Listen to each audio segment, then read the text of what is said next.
یہ sanctions impose کیا جانا، پابندیاں لگانا، کیا ڈونلڈ ٹرمپ کی ایڈمنسٹریشن ایک ماہ بعد جب اسیوم کرتے ہیں وہ چارج، ان کے لیے یہ ریموو کرنا یا اس کو لفٹ کرنا آسان ہوگا؟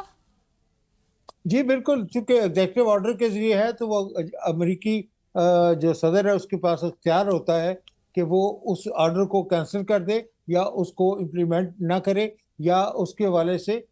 جو بھی وہ سمجھتے ہیں کہ ان کی دانست میں باعث کورس ہے ان کے لیے. لیکن اس کی وجہ سے خطے کی گھنٹی بجا دی گئی ہے، اور پاکستان کو میرے خیال میں should be prepared for a new era of sanctions, US sanctions، جن کا براہ راست تعلق جو ہے وہ پرولیفریشن سے ہے، اور لانگ رینج پرولیفریشن کے حوالے سے انہوں نے ان تینوں انٹیٹیز کا ذکر کیا ہے جو کہ کراچی میں ہے، اور پھر ہمارا جو نیشنل ڈیفنس کمپلیکس ہے اس کے حوالے سے اسلام آباد بیسڈ ہے، اور وہ they are responsible for ensuring the safety and security of Pakistan programme.